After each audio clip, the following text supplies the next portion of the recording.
But he can be Mr. Olympia. Yes. He has the There's another tools. guy, tall.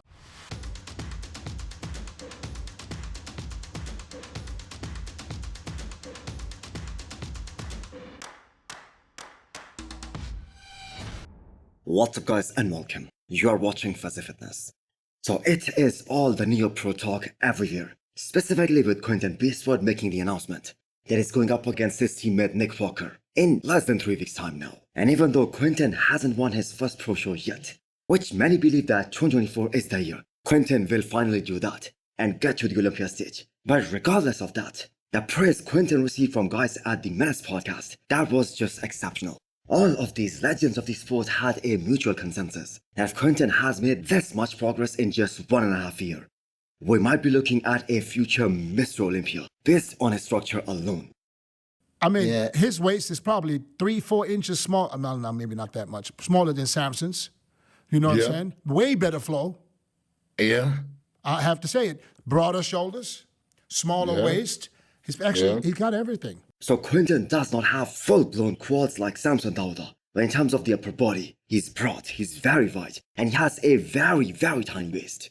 His waist is smaller than Samson Dauda, and that is exactly what makes his retail purse so exceptional. But more important than that, he has the ability to get shredded inside out, and he is always bone dry everywhere, which is something we haven't seen from either Samson Dauda or Andrew Jack as well. But check this out though, when you see a physique like that, you just know it's only a matter of time when that body gets filled out. What does that look like? It's hard to fill it up to the point that it's like bulging, like, you know. He doesn't need much more. I'm telling you. Genetics, it has low body fat. It shows the calves, shows in the striated glutes, everything people want. It's everything I want, and then the other people that into the striated glutes thing is all into, it's everything. Yeah. So Quinton is just 28 years old. And how old are the guys who have similar heights and similar physique like him? There's Samson Dauda and Andrew Jack, and Michael Cristo. But Cristo does not have a very tiny waist. So Andrew Jack is nearing 40 now. And both Samson Dauda and Michael Cristo, they are like 33 or 34. So imagine Quinton with another 5 years of training under his belt. More density, more muscle maturity. We do not even know whether Samson Dauda or Andrew Jack will be on the top of their games 5 years from now. I really hope that they do, but we have to keep in mind, the age plays a major role, especially at the highest level. So judging by this response from Quinton, there is no reason that he skips Cali Pro as well. And even if he wins that one, he might continue to diet all the way till Toronto Pro. Because when the rumors of him doing the Neo Pro started, there was another show that was also mentioned, and that was Toronto Pro. And that makes a lot of sense, because that is gonna be in his hometown. So what's Quinton's mindset going into the Neo Pro? Especially in regards to Nick Walker. Well, even if the reigning Mr. Olympia is doing that show, every single competitor should train with the mindset of winning it. And that is what Quinton is also trying to do.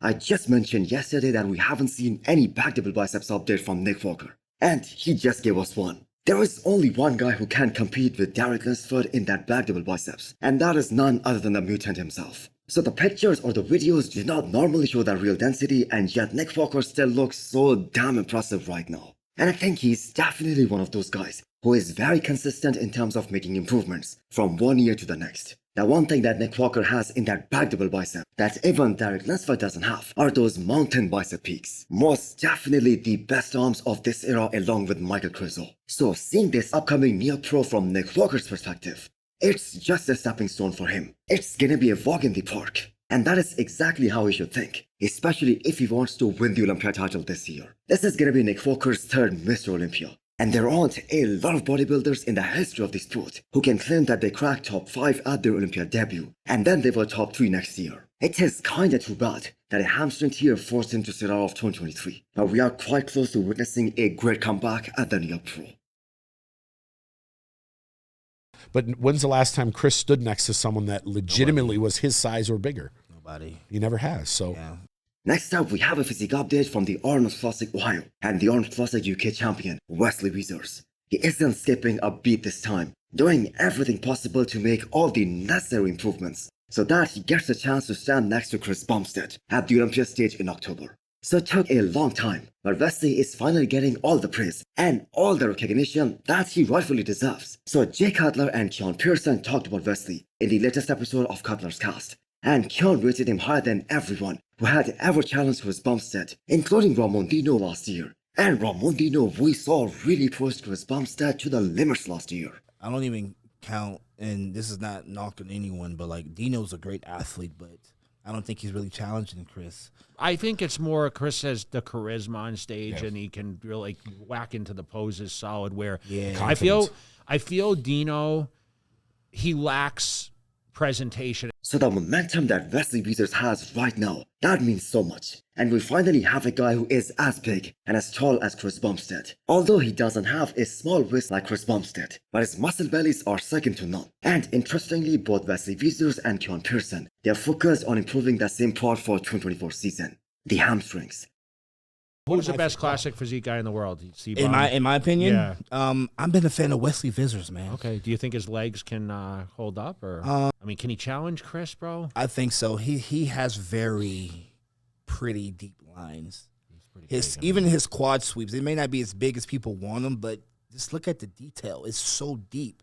The hamstrings, he just have the most like golden era. I feel he's kind of on a pretty good path right now. Oh, like 100%. he's on a good roll. You know, some people it's just they have the momentum, right? So Wesley was in a phenomenal condition at the All Ohio, and according to him, he still has another 3 to 4 pounds before he reaches the weight cap, and that is gonna be a lot of muscle on that frame. So cannot wait for Classic Physique Olympia this year. We will most likely have a different top 3 than previous 2 years, but do let me know what you guys think. And if both Wesley and Ramon are at their best, who is gonna be the one challenging Chris Bumstead at the Olympia in October? Physically challenge Chris, and I don't think the other because guys of his could. structure, shoulder Because width. he's bigger than Chris too. You know, he's taller. He's pretty big. He's wide. He's got the arms. He's got the delts. He's got. I mean, Chris has the pretty physique. So let's end this video with Hunter Labrada's physique update, or should I call a vacation physique update. So Hunter has been pushing pretty damn hard for months now, and he's gonna be up there on the Pittsburgh Pro stage in less than 2 weeks' time. So everyone has been noticing the insane amount of size that Hunter has been able to put on during this offseason, especially after this year's Mr. Olympia. He says he's gonna be 8 to 10 pounds heavier than what he weighed at Temper Pro last year, and possibly with better conditioning. And I have to tell you guys, if that becomes true, he's gonna create a lot of problem for a lot of big names, and I'm talking about guys in the top 6. Though Hunter was the best we have ever seen him at Temper Pro last year, he still could have been a bit harder, and this is what he's trying to achieve. So from the Olympia 2020 when he made his debut, to this past Mr. Olympia in 2023, his physique has progressed tremendously. And yes, I know his placings at the Olympia, it hasn't improved since the Olympia 2021 when he was 4th, but still he has made a lot of improvements. His back in particular looks so much better now, and that was one of the biggest weaknesses at the start of his professional career. So the lack of enough abs control is why he thinks he lost the title against Andrew Jacked at Texas Pro as well as the Olympia last year. And Hunter has been doing those vacuums consistently, and that too when he is in that peak of season. And Hunter has been turning a lot of eyes during this off season. So I cannot wait to see him at the Pittsburgh Pro guest posing. But more importantly, I cannot wait to see his final package at the Olympia in October. So hit the thumbs up button if you liked the video, and smash the subscribe button if you wanna come back for more.